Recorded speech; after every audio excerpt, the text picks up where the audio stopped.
manze, na ukiweza patikana nayo yani uko positive manze, usiogope. Kuna madawa yani jo, kuna counseling manze, unaweza kula fit yani, alafu unaweza piga bado ma exercise kiasi hivi. Na kama nyewe manze ukiweza patikana yani hauna manze, usiasi tu unaenda kutafuta tena. Cheki. Ukiweza abstain. Lakini maji yakizidi unga, wrap it before you tap it. La bila gloves haiwezi.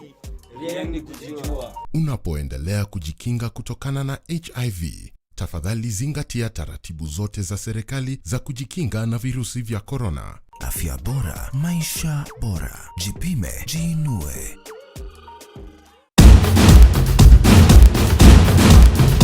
Do you think this is a girl? No! No irritation.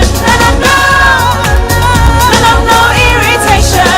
We need a revolution. For the women who deserve more, Moped is now in Kenya and more than 40 countries. With its nylon-free surface, new Moped has unique softness and up to 100% protection. Your skin will love it.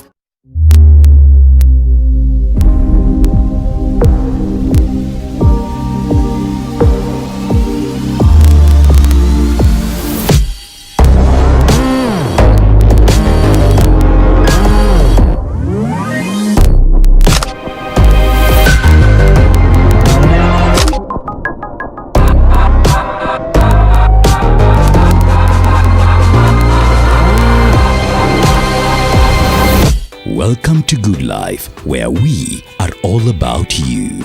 We know that health isn't just about getting rid of aches and pains when you are under the weather. It's more than just prescription refills and medication. It's all about going the extra mile for you. Whether it's our expert advice on skincare or nutrition, perhaps a quick lab test, an on-call doctor, or even basic vital checks like BMI, blood pressure, or blood sugar, we got you. You can also order from our website and enjoy delivery services. Walk into any of our 67 branches across Kenya today and start living the good life. Good Life, we are all about you.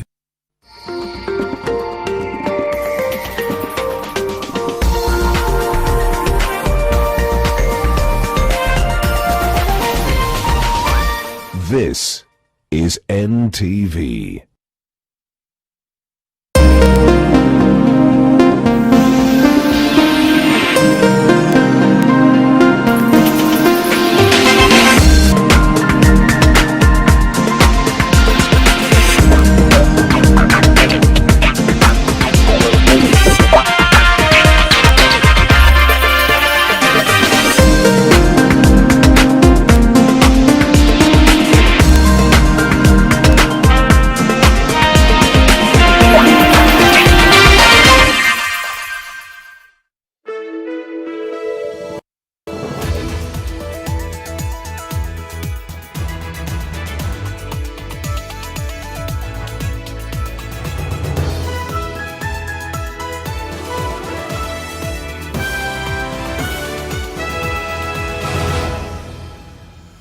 Hello there, hope your week got off to a good start. It's a couple of minutes to the top of the hour, but you're just in time for NTV Tonight. Ahead.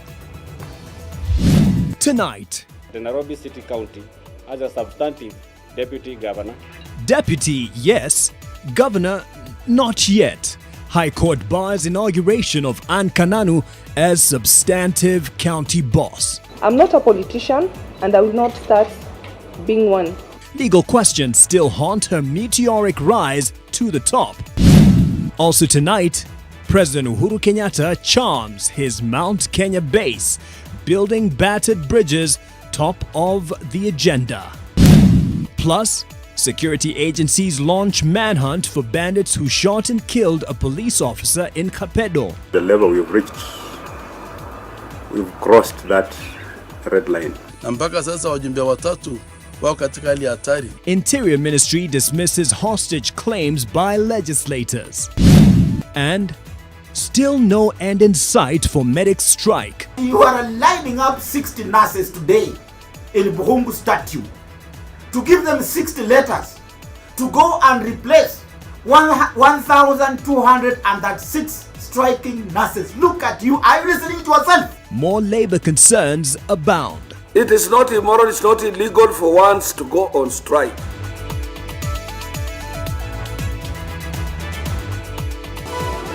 NTV Tonight with Mark Masai. Lone Flora Atieno joins me in the sign language interpretation, backed by a full team. And we start with a focus on the capital. Tonight, legal challenges continue to rock the ascension of Anne Kananu Mwenda to the height of power at City Hall, days after taking over as Deputy Governor of Nairobi. Hours after taking over the reins at City Hall, another court order has been issued, stopping her planned swearing in as a substantive Nairobi governor. NTV's Zainab Ismail reports that Kananu's fate will now be decided by a bench to be constituted by Acting Chief Justice Philomena Mwilu. Anne Kananu Mwenda taking over the instruments of power from acting governor and county speaker Benson Mutura, paving the way for ascension to the top office. I now therefore relinquish my acting as the governor of Nairobi City County and resume my duties as the speaker of the Nairobi County Assembly. I'm not a politician and I will not start being one. I am focused on bringing a new spirit of cooperation, collaboration, partnership and mutual respect with all organs of government. But Kananu's seeming clear path to the top was deemed not long after High Court Judge Justice Anthony Mrima issuing a temporary injunction stopping her swearing in as governor, according to Article 182(2) of the Constitution. Justice Mrima says a petition filed by the Law Society of Kenya raises legal questions surrounding the rise of the deputy governor.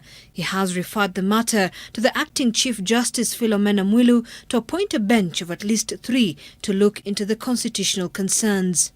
But as sticky legal issues play out in court, the deputy governor is promising a different City Hall.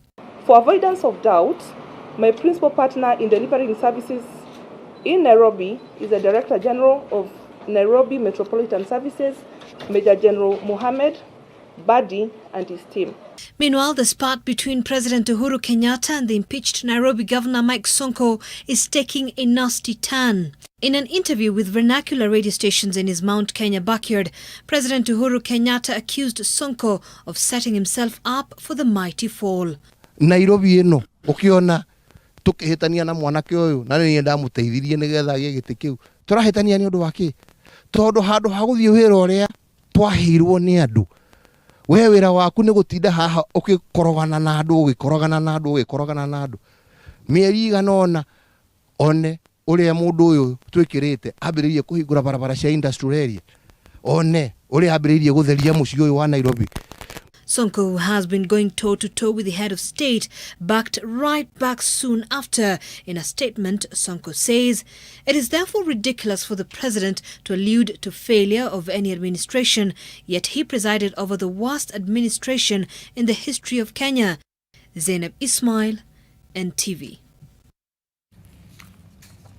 To national administration now, President Uhuru Kenyatta has given the clearest signal yet that he is rolling up his sleeves ready to take on his deputy William Ruto, who he now accuses of hoodwinking the people of Mount Kenya regarding the Building Bridges initiative. In an interview with Kikuyu radio stations, President Kenyatta said that he does not owe DP Ruto any political debt, insisting his debt was with the people of Kenya. NTV's senior political affairs reporter Kennedy Mureithi breaks it down.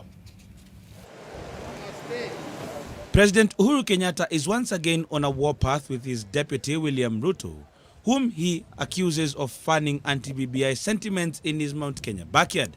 Speaking on Kikuyu radio stations Monday morning, the head of state took a swipe at his deputy, saying the DP and his lieutenants have been spreading propaganda on the contents of the Constitutional Amendment Bill 2020. The president's comments appear to be part of efforts to pacify the mountain and the larger central region, especially at a time the winds against the BBI document are blowing stronger. Handu hatongoria kwamba kurora mathina macio na kurora maundu maria mabata mageguna andu itu mararora horo wa siasa cia 2022 magitwaraga ati no ni undu wa ngania ati no ni Raila turatwarithania nake me handi ndamwira ati nie giki ndireka ni undu wa ngania nie bata wakwa uria munene ni kuhingia kiriko giakwa nie na muingi wa bururi uyu.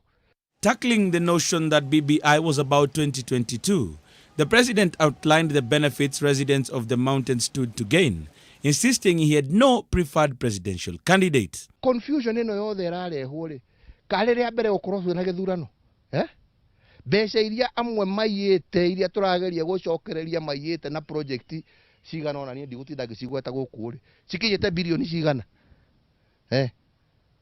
tigai guka kureherwo ngano cia marimu rorai kiria turageria kuhingia mutikahingwo maitho haha ati kiria gikuhuthika ni giki. The president also asked for time from political detractors to complete projects his government had initiated, noting he had no political debt to fulfill other than that with the people of Kenya. Kiriko giakwa tina mundu, kiriko giakwa ni na muingi wa bururi uyu witu wa Kenya, na kiriko kiu ri ni maita meri. Wa mbere kuruta wira uria ndamereire ni nguruta. Ona micemanio yothe uraigwa mathiururukaga na kuu makiuga meku mabaga kwaria one uria twakite barabara, one uria twakite mai, one uria twikirite thitima, one uria twikite ni thirikari yawe iraruta wira ucio njogu yako. Uwicire wira ucio ni kwiruta wirutaga ni undu mundu ni athie kwigana haria arugamite iguru wa ngari. Turning to the hustler versus dynasty narrative, the president told off those pushing it, noting it was setting a precedent that will create class wars. Uroka kuhorithia andu ni undu wake. Uroka kuuga ati uguo muthuri to ucio rathire agacinirwo ngari yake na aracinirwo niki? Tondu handu na akigia ka accident na gutikire mundu taikoragwo na accident. No gucina ngari ati tondu ati ni atuika ni a dynasty. Muthuri uthiete kuruta thithino yake nigetha hote kwihurira gakari gake ri kana rori yake ri ya ukuaga waru agitwaraga thoko ri vata wa kuhurithania andu niki. President Kenyatta also touched on his speech in Mululu, Vihiga County, where he said other tribes beyond the Kikuyu and Kalenjin could also lead the country. He told the radio stations he believes his sentiments hit the right note. Ogona ni wa mahutirie handu tondu riu ugikigwa inegene ria rikoretwo kiumia giki igwa to ginya korwo ni hasira na dynasty ona andu ange no mathane Kennedy Muredhi, NTV. Security concerns now, and agencies have launched an operation in Kapedo area to flush out assailants a day after an ambush on a police vehicle left an officer dead and 2 others nursing injuries. The government is now accusing leaders in the area of frustrating efforts to find a lasting solution to the incessant fighting, which has claimed several lives. Our regional reporter Bridget Ngana has more. The government says the Sunday attack occurred against the backdrop of a ritual ceremony in which the attackers were set on the mission by traditional leaders. GSU Deputy Operations Director Emadao Temako was killed in the exchange and 2 others were injured. In response, the Inspector General of Police has launched an operation in the volatile region to capture and bring the assailants to book. Because I think now the level we've reached, we've crossed that red line. It was crossed. Because we've lost 2 officers in a space of 2 weeks. And both of those officers who died were not engaged in an active operation in that area. The late Officer Temako's team was on a scouting mission for an alternative base camp when another unit from the Rapid Deployment Unit was ambushed along the Kapedo-Chemolingot Road in Amayan. Years of unrest in Kapedo have led to loss of many lives, civilian and security officers alike. The Interior Ministry says resistance from Pokot and Turkana leaders continues to curtail progress towards a lasting solution. These guys are now challenging government. All lives matter, civilian lives matter, and the lives of officers also matter. And we'll give an appropriate response. Sisi zote ni wana wa Kenya, kwa Turkana na Pokot. Ni wa Kenya, ni wafugaji, ni marafiki, ni mandugu. Tumeshindwa kuamua mipaka yetu. serikali ije iamue mara moja, na hiyo shida. A day after the incident, tension remains high in the region. Na mpaka sasa wajumbe watatu wao katika hali hatari. Serikali hajarespond, serikali hajatupigia simu, serikali hajakuja kutuchukua. Sasa tukikufa hapa itakuwa namna gani? Unakuwa sote nyumbani namna gani? Walikuwa wanafanya baraza huko jana, walikuwa pamoja na hao maofisa huko. Hao wako nyumbani, sini Turkana East. Sina habari kama kuna wajumbe wamekuwa trapped huko. I've got no information at all. Security agencies seek the help of the public in identifying the attackers. Bridget Ngana, NTV. Now. To the health sector now, as the county government embark on a firing streak of healthcare workers, the Council of Governors is being urged to try and reach an agreement with the health unions so as to avert further crisis in the sector. This as the chair of the Council of Governors has been strongly condemned for his recent remarks on the strike which enters its 7th week. Helen Aura reports. Waende strike miaka mia. Hakuna pesa mimi nitalipa. Kwa sababu hawa nurses wanalipa hata kuliko engineer. Words that could exacerbate the healthcare crisis that has been occasioned by the downing of tools by healthcare workers fighting for their rights, albeit at a most vulnerable period when the country is faced with the coronavirus pandemic. The Central Organization of Trade Unions says striking medical workers are within their right. And Oparanya cannot just thumb himself as if he has his own instruments. It is not immoral, it's not illegal for ones to go on strike. Strike is protected by a national constitution. With doctors signing a return to work policy with the government, the Kenya Union of Nurses and the Kenya Union of Clinical Officers say they will not relent until their issues have been addressed. Tuko tayari kulegeza mahali fulani kama kuna shida mahali fulani. Tunaweza legeza mahali fulani ili wananchi waendelee kupata huduma za afya. But Oparanya to say I will not pay, as if the government budget allocation, the money that comes from taxpayers, are his own personal money. That was wrong. Even though doctors in Mombasa returned to work on Friday, it was today apparent that resumption of services has not been 100% yet, as nurses and clinical workers who provide crucial health services are still on strike. A clear indication of the need for a holistic approach to the healthcare workers' crisis, instead of the piecemeal treatment by the national and county government so far.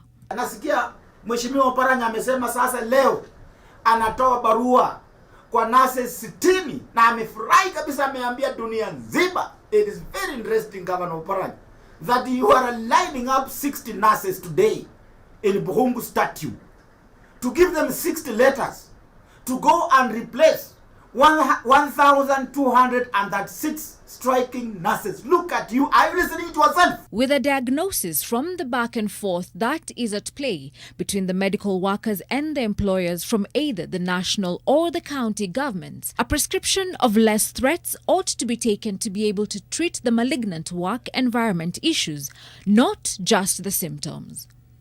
Helen Aura, NTV. To the ongoing health crisis facing the world, the global coronavirus infections have today gone past 95.6 million, with more than 2 million fatalities and 68.2 million recoveries. In Kenya, the COVID-19 infections rose by 65 to 99,227 after 2,681 samples were tested. 3 more COVID-19 patients have died, raising the death toll in Kenya to 1,734. Condolences to those who have lost their family and friends. The number of those who have recovered from COVID-19 in Kenya has increased by 77 to 82,427. Quick recovery to those who are still under treatment, and make sure you stay on guard with the preventive measures. Speaking of which, the World Health Organization says the world is on the brink of a catastrophic moral failure if rich countries hog COVID-19 vaccine doses while the poorest suffer. WHO has also blasted vaccine manufacturers for chasing regulatory approval in rich countries rather than submitting their data to the WHO to greenlight vaccine use globally. At the first vaccines begin to be deployed, the promise of equitable access is at serious risk. More than 39 million doses of vaccine have now been administered in at least 49 higher income countries. Just 25 doses have been given in one lowest income country. Not 25 million, not 25,000, just 25. I need to be blunt. The world is on the brink of a catastrophic moral failure. And the price of this failure will be paid with lives and livelihoods in the world's poorest countries. I'm sure you agree with me that we could do with a break from this pandemic. Speaking of a break, we take one here at 15 minutes past the hour. I'll be back shortly.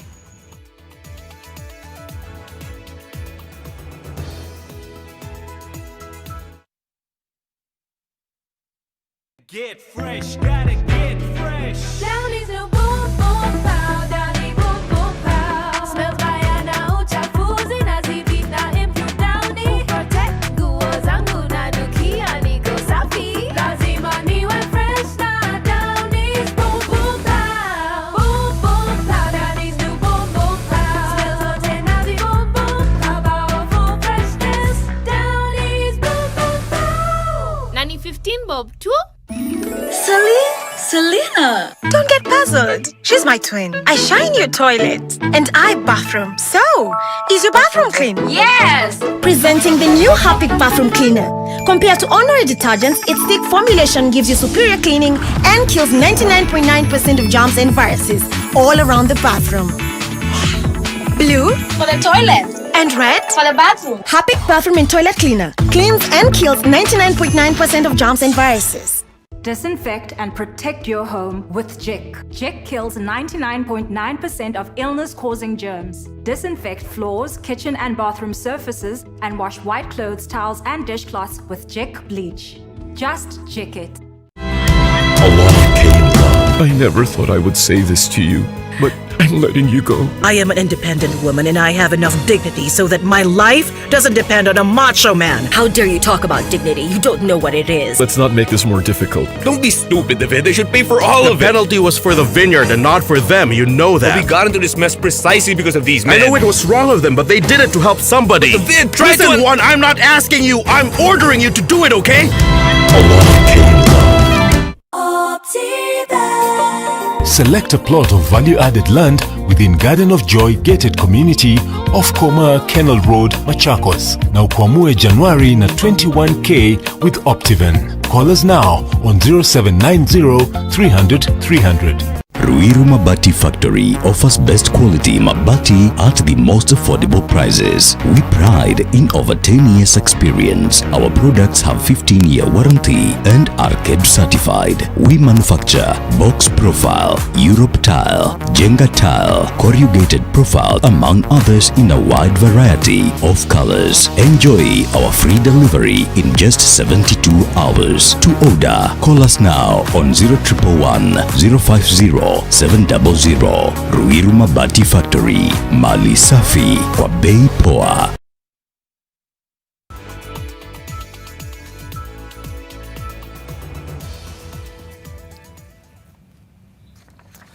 Welcome back, and we continue from Uganda, where internet has been partially restored almost 5 days after a near total blackout was imposed ahead of elections that the opposition says were rigged. The gradual easing of internet curbs come as police announced dozens of arrests for alleged election-related violence and surrounded the headquarters of the main opposition party, whose leader, Bobi Wine, is effectively under house arrest.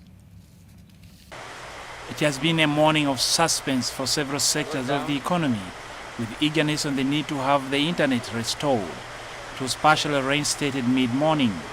I can tell you that we have engaged together with our regulator to requested government to prioritize financial services sector because there's a very huge exposure. So that is happening through our regulator, Bank of Uganda. For 5 straight days without internet, some business owners say that their international trade lines was drawn to losses in millions of shillings.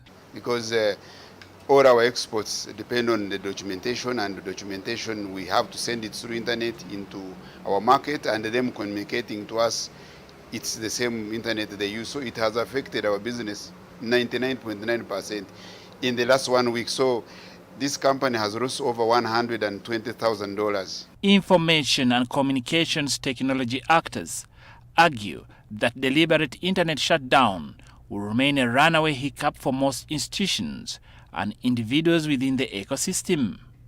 There is an opportunity for us to begin thinking about core services, and how do we ensure that those core services keep operational. I know there are very many people who are caught off guard. Even if you had millions on your ATM or your bank, you couldn't access. That's a missed opportunity in the economy. A section of political economists argued that the online uptake that was being registered by service providers and users in light of the COVID-19 environment may also require incentives to revitalize activity. So we need to, first of all, remove tax from ICT. Let it be an engine driving business growth, digitization, and then when the businesses expanding, grow, they create a multiplier effect which will generate more tax revenue. So I will start from just that bit. Reina Ojon, NTV. Back home, leaders from Marsabit and Isiolo counties have condemned recent attacks in their areas, which resulted or led to the loss of life and livestock. Led by Marsabit Governor Mahmoud Ali, the leaders say that operations in the counties have come to a near halt as cattle rustling has robbed residents of their source of income. They add that residents have been killed in the process. 2 days ago in Moyale, 700 head of cattle were reportedly stolen, and despite security agencies being notified, they were overwhelmed by the perpetrators. They're now calling on Interior CS Fred Matiang'i to step in and make a commitment to enhance security in the area.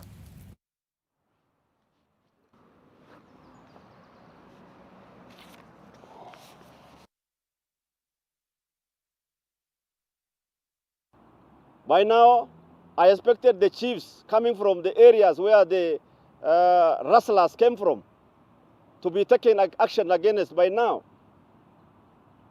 To my horror, nothing has happened. I've been trying to be magnanimous, be a team player, and ignore many things. But this has become now too much. I can no longer keep quiet because my people are finished. Is our government not able to protect the life of people in Marsabit? Why is our government not able to deal with the criminals who are known? Everybody in Marsabit knows the vehicles that keep on feeding these people, the individuals behind, and the route they use. The question that we are asking today as leaders is Marsabit part of this country? To the political scene in what seems to be a dress rehearsal for 2022, a section of Ukambani leaders or politicians have asked Wiper leader Kalonzo Musyoka to stop meddling in the political affairs of Machakos County ahead of the anticipated senatorial by-election. And as Gabriel Kudaka reports, several candidates have been cleared by IBC to vie for various posts in the coming by-elections across the country.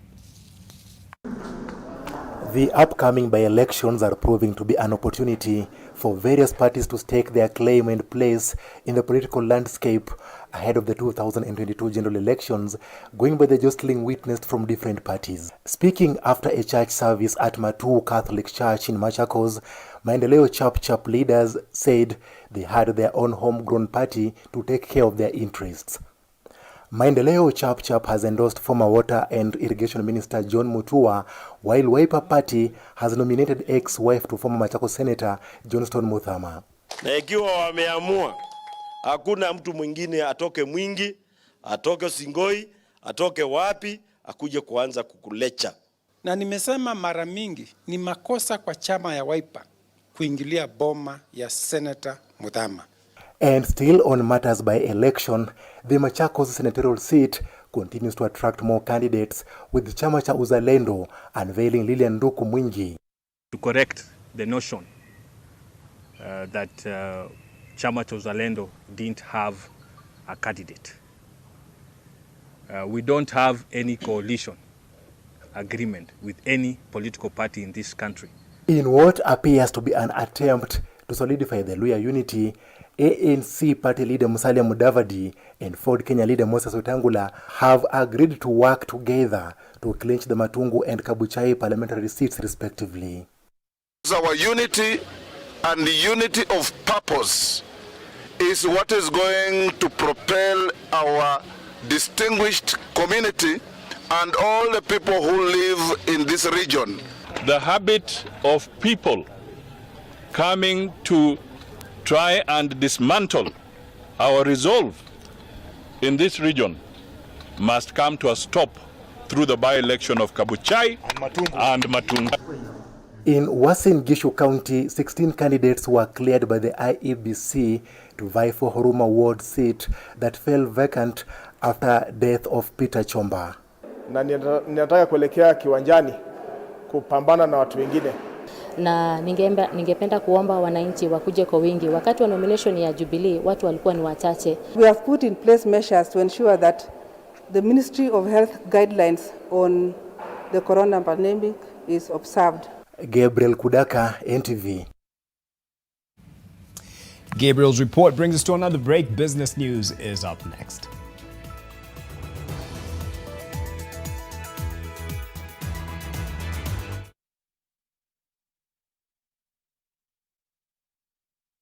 Huyu ni Tina last week. Huyu ni huyo tu Tina this week. Kwani kuliendaje? Tina alichanuliwa na the huge GoTV Max discount. What? Aka upgrade to maximum entertainment for less. Sahi Tina anaget drama kibao in our telenovelas wiki nzima. Are you sure? Na 5 shows zake local from across the continent. Now listen. Cheza Kitina. Upgrade to GoTV Max for just 890 shillings. You get maximum entertainment for less. GoTV. Love it. Miaka 20 safari ilianza ya kutuunganisha kama Wakenya. Twende tukiuke, twende tukiuke. Let's go beyond, let's go beyond. Let's go beyond. Mimi na wewe tukikundi. Kazi tu ya kujivunia. Let's go beyond, let's go beyond. Kwa juhudi na matumaini, twaelekea kesho pamoja. Twende tukiuke, twende tukiuke. Safaricom.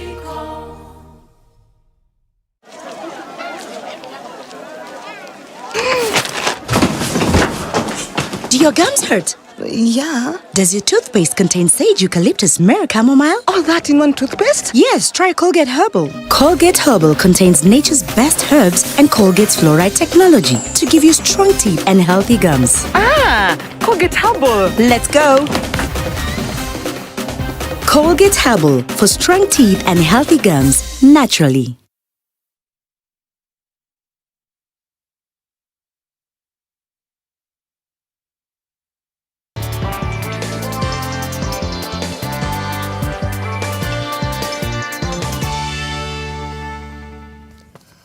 Let's do business now. Players in the tea industry have been notified of regulatory changes which, among other things, cap the amount of money that a broker can receive from a tea factory. The public notice comes on the back of the Tea Act number 23 of 2020, which was assented to by President Uhuru Kenyatta on the 23rd of December 2020 and came into effect on the 11th of this month. Alex Mwangi reports. The public notice by the Cabinet Secretary for Agriculture, Peter Munya, has 8 notifications to all players in the tea industry. Henceforth, all teas processed and manufactured in Kenya for the export market, with the exception of orthodox and specialty teas, shall be offered for sale exclusively at the tea auction floor with effect from 11th March 2021. The Tea Act seeks to eliminate delays in payment to farmers who have for years had to endure middlemen who have exploited them. The second notification states that payment of tea traded at the auction on 11th January 2021 shall be remitted by tea brokers, buyers, and auction organizers to the respective tea factories' account on or before 25th January. This means that the payment period has been capped to a fortnight.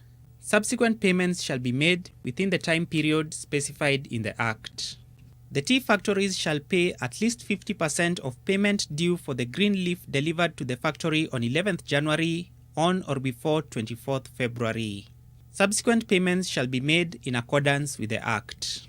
Tea factories, on their part, shall consolidate payments due to tea growers for green leaf delivered each month, provided that the payments are made within 30 days of receipt of the proceeds of sale. To curb exploitation of farmers by middlemen, the notice states that with effect from 11th March 2021, the remuneration paid to a tea broker by a tea factory and a tea buyer or exporter for services rendered shall not exceed 0.75% of the gross sales by the broker. That 0.75% remuneration shall be apportioned between the tea factory and the buyer or exporter in this proportion. 0.2% shall be borne by the tea factory company. 0.55% shall be borne by the buyer or exporter. The notice also provides a formula for computing the monthly payment to tea growers and refers to the Tea Act for guidance on the execution of payment of the balance due to the tea growers. The public notice by the Cabinet Secretary was disseminated via a paid-up ad in the dailies. It indicates that for matters not provided for in it, the status quo should be maintained until the requisite regulations are put in place or until further communication is given. Alex Mwangi, NTV. Let's now talk to the players in the hospitality industry in the coastal region whose businesses were affected by COVID-19 and have been urged to reapply for the stimulus package from the Tourism Finance Corporation. The corporation reports poor uptake of the 1.8 billion shillings kitty designated for the coast region. NTV's Bill Otieno explains why the government wants the hoteliers in the region to reapply for the funds. Out of 1.8 billion shillings designated for the coast region's hospitality industry stimulus package, only 300 million shillings has been absorbed by eligible businesses, reporting Mensley's 17% performance rate. The total application from Kwale were worth of 214.7 million.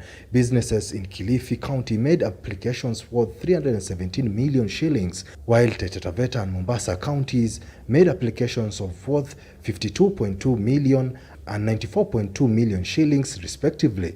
But why many applications were unsuccessful? In terms of the economic stimulus package, obviously the coast region had a lot of challenges and a lot of the applications had a lot of missing documents and the rest, and also a lot of disqualifications.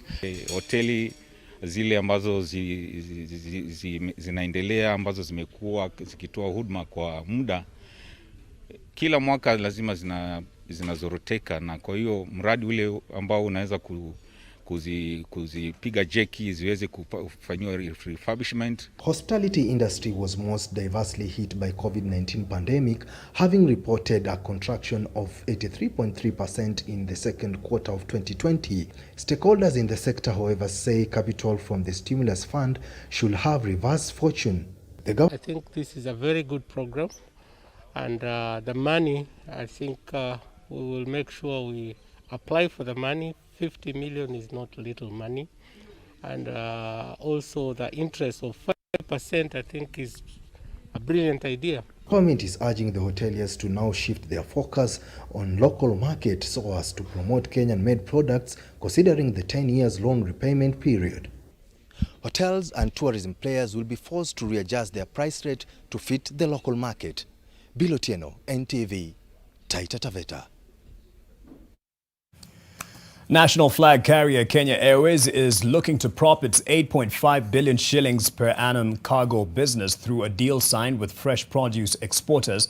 The collaborative agreement seeks to boost the shipment of Kenya's horticultural products to overseas marketers through leveraging KQ dedicated flights for routes where the carrier would have otherwise not access at subsidized freight rates. Cargo business presently accounts for 7.4% of the airline's total revenue.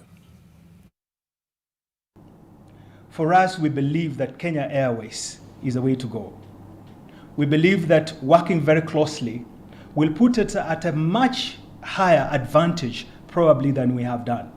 And that is why we want to deepen this relationship we have with Kenya Airways to become much more formidable. Anytime now, we are going to be launching a fully repurposed wide body, which is a Dreamliner, where we have removed all the seats to create more capacity, an extra 10 tons, I believe, or so, which will be used specifically for exports. So we are playing our part. We have done one of them. We're just waiting for regulatory approval, which should be done hopefully by today or tomorrow, and then we'll be able to launch that aircraft.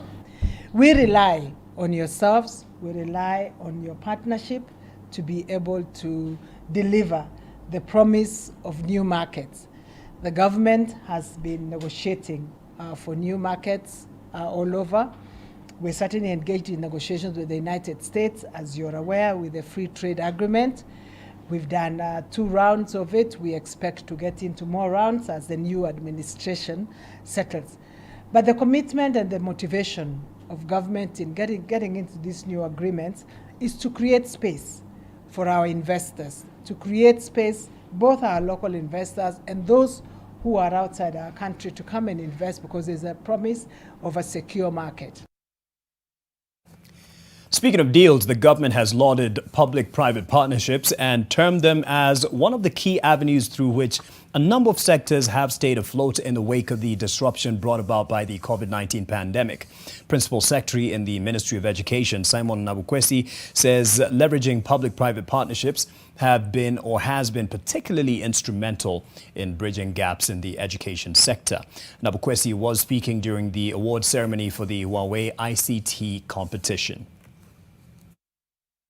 We're very happy that Huawei came on board, very handy, to support the virtual platforms for teaching during the pandemic so that programs in universities did not stall. In addition to that, they came on board to facilitate a competition from the grassroots in our country, through the region, through the continent of Africa. We are also hoping that digital track will continue operation so we could enable teachers and students from underprivileged regions to use technology in their teaching, and youth to learn and gain employment online, and those who never used internet or smartphones before to gain the digital literacy skills. And that's that from the business desk, but not all from NTV Tonight, so stay with us.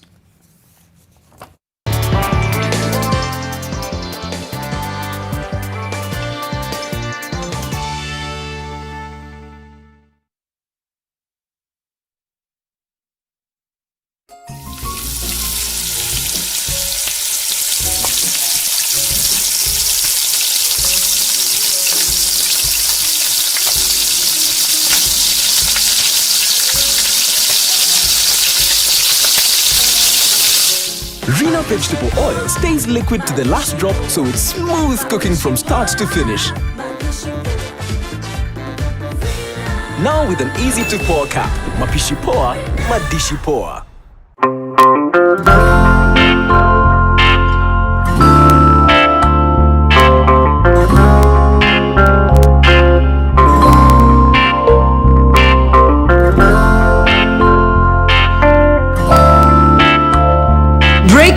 news from Molfix. Let's see what they're developing right now.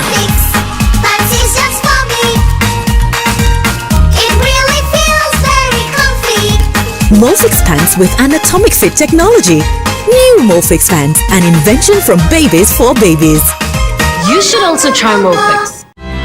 Along came love. I never thought I would say this to you, but I'm letting you go. I am an independent woman and I have enough dignity so that my life doesn't depend on a macho man. How dare you talk about dignity? You don't know what it is. Let's not make this more difficult. Don't be stupid, David. They should pay for all of it. The penalty was for the vineyard and not for them. You know that. But we got into this mess precisely because of these men. I know it was wrong of them, but they did it to help somebody. Listen, Juan, I'm not asking you. I'm ordering you to do it, okay? Along came love.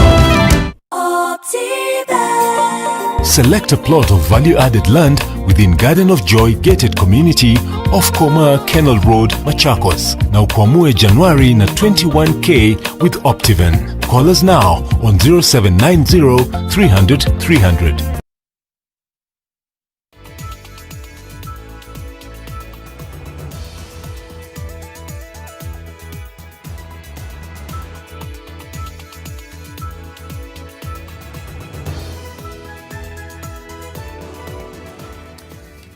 Welcome back to NTV Tonight. We continue with the latest from investigations into the murder of 4 family members and a farmhand at their home in Kiambaa in early January. Detectives from the Directorate of Criminal Investigations were today taken through a scene reenactment on what happened on the day of the murder. Now, this is just our version of it, but in this murder by Lawrence Warunge at their family home in Wangonyu village. The prime suspects, Lawrence and his girlfriend Sarah, have been found fit to stand trial in the murder of his father, Nicholas Warunge, mother Anne Wajiko, brother Christian Jega, cousin Maxwell Jega, and James Kinyajui, a construction worker attached to the family. The two had appeared before the Kiambu Law Courts on January 11th, where the court later held that they should remain in custody for 14 days at the Gigiri police station to conclude investigations. That means they're set to appear in court on the 25th of January to answer to murder charges.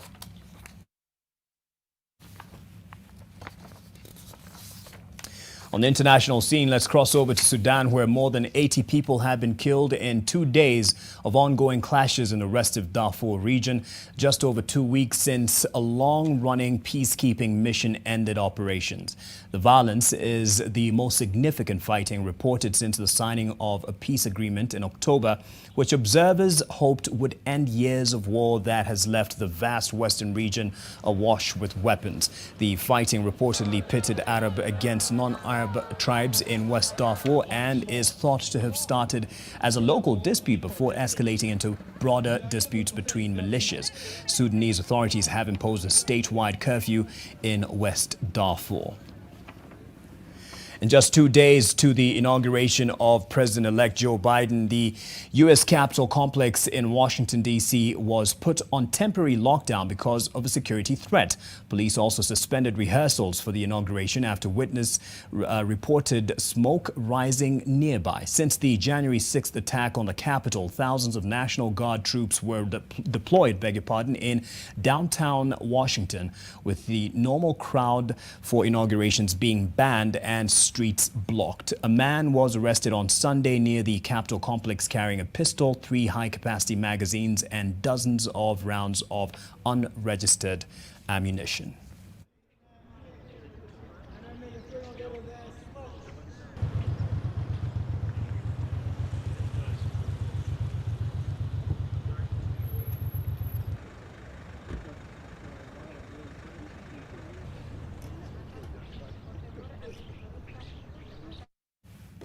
It's something to look forward to in tomorrow's Daily Nation. Get the My Government insert, which lists down the title deeds affected by the recent changes in the Lands Act. Uhuru now goes for Ruto as well. President Kenyatta takes on his deputy as he tears into the hustler nation and makes a strong case for BBI. Also, the lost boys who continue to stay out of school as the government focuses on the girl child. And the day LSK's Gitanga Road office degenerated into an open-air market as learned friends unlearned decorum. Plus, inside the macabre ritualistic killing of Tarakaniti, man admits sacrificing 9-year-old girl on orders of a witch doctor.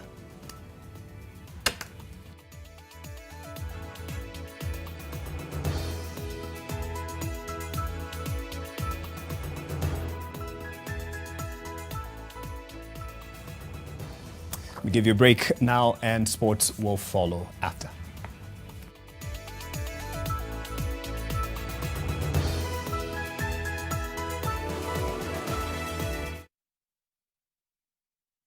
Maji mdosi wangu ametupa simu yangu ndani ya maji. Mdosi wako kwa sawa? Venye Nkirota ameniambia ajui na akimpigia simu ashiki. Hey! Guy! What the?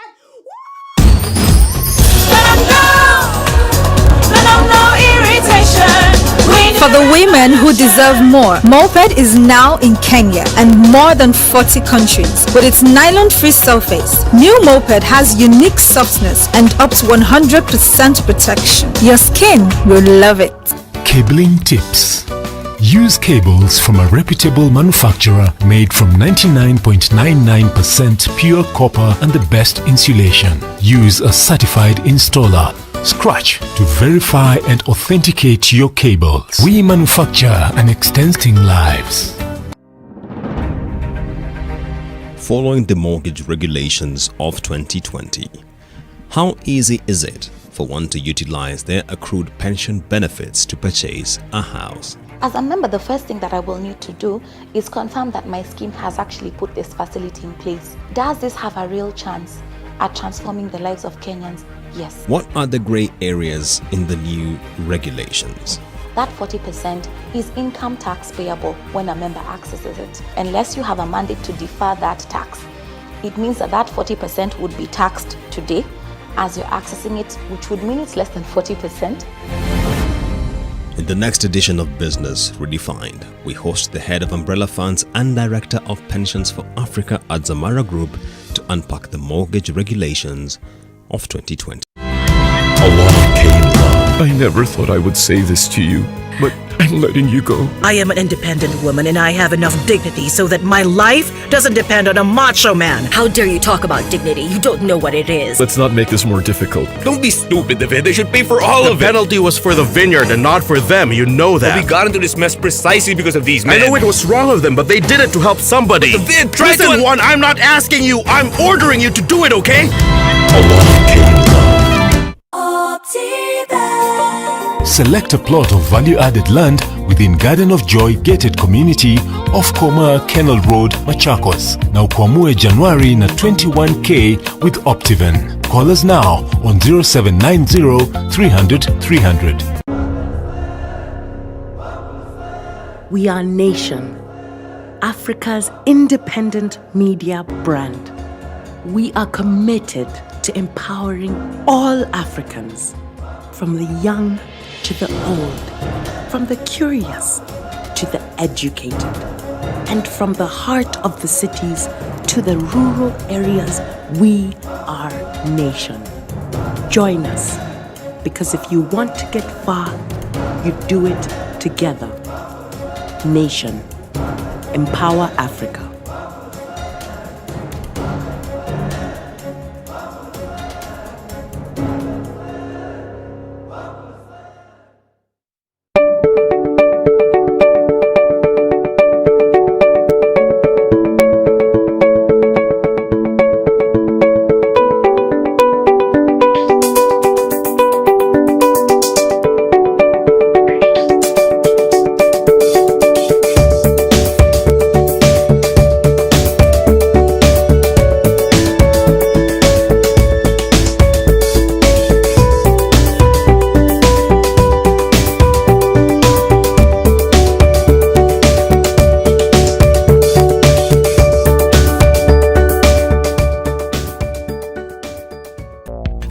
year comes with New Year deals. Renew your corporate subscription and get a bonus. Subscribe to Nation e-paper for 3 months and get 1 week absolutely free. 6 months and get 2 weeks absolutely free. 1 year and get 3 weeks absolutely free. To sign up, visit epaper.nationmedia.com or email subscription@ke.nationmedia.com. Offer valid till 28th February 2021.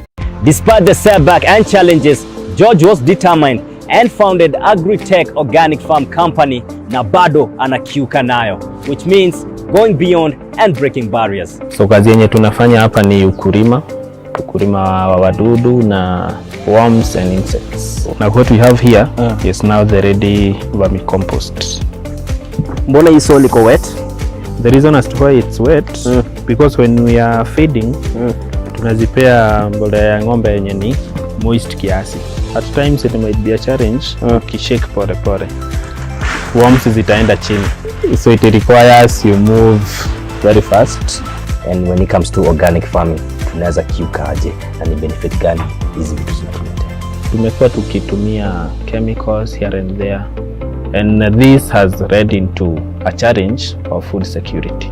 But now when we come into organic farming, first we work from the soil up to the plant. Tuzidi na Hustle in association with Safaricom.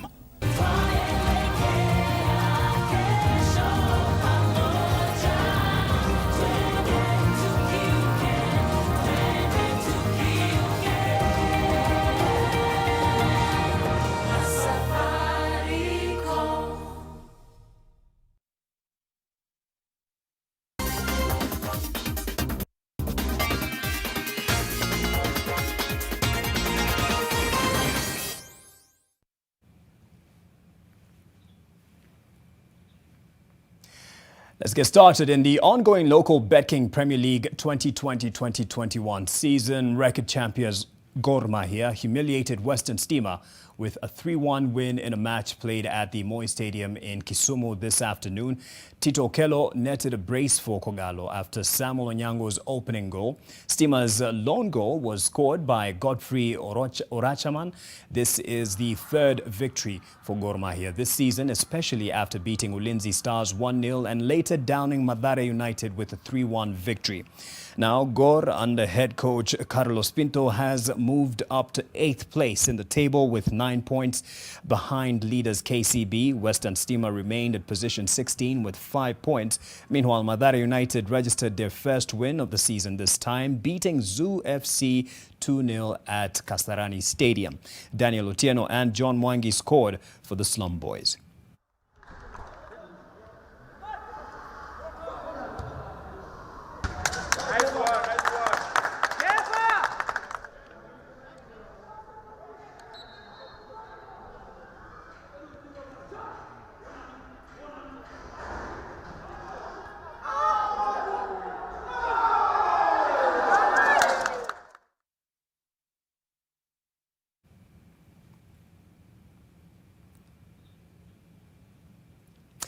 The Association of National Olympics Committee of Africa, otherwise known as ANOCA, today took 6 athletes under their scholarship program with the aim of cushioning them from the effects of the pandemic. Let's get more on this.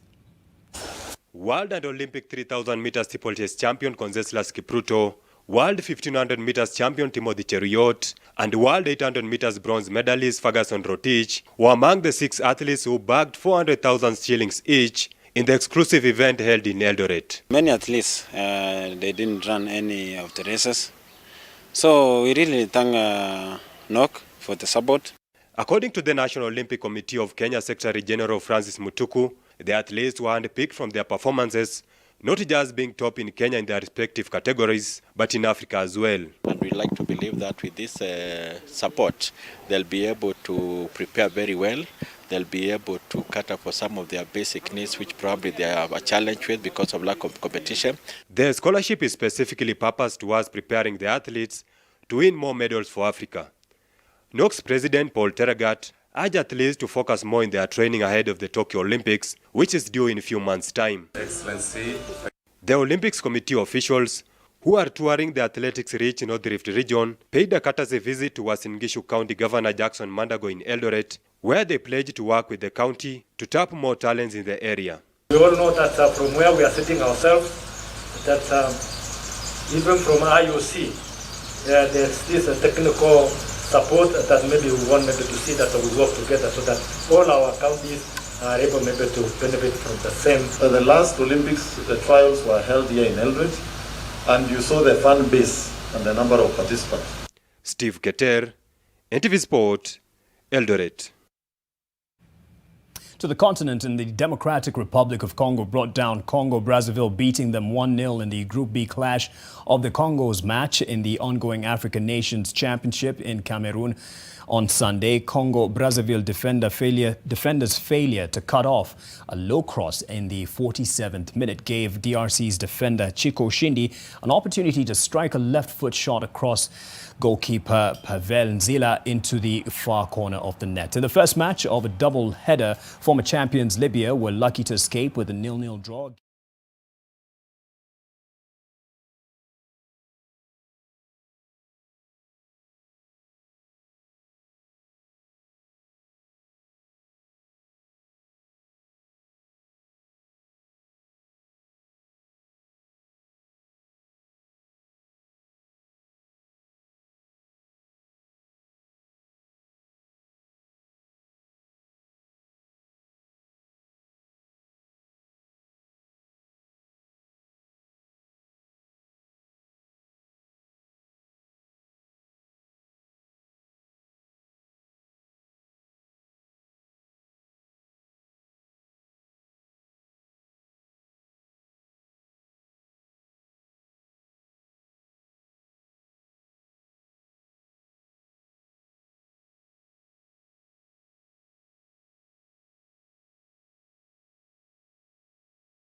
And the EPL report closes NTV Sport and NTV Tonight. Thank you for watching. Have yourself a good night. Thank you to Florentino for the sign language interpretation. Keep safe.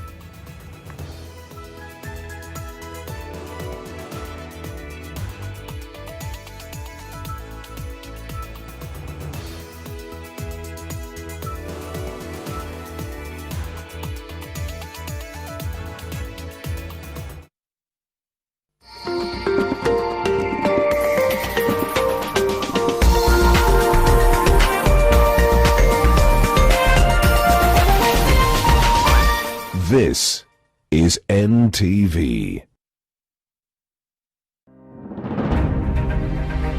Following the mortgage regulations of 2020, how easy is it for one to utilize their accrued pension benefits to purchase a house? As a member, the first thing that I will need to do is confirm that my scheme has actually put this facility in place. Does this have a real chance at transforming the lives of Kenyans?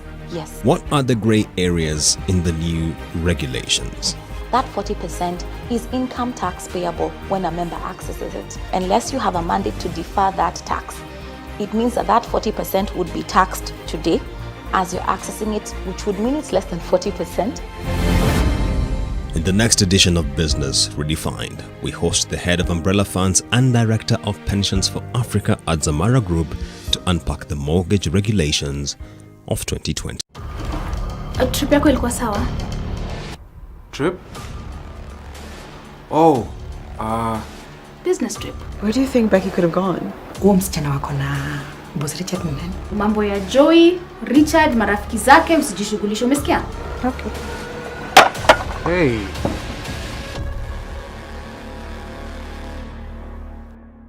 For all your personal and business banking needs, SMS GROW to 0708 000 111. UAP Old Mutual. We've got you covered.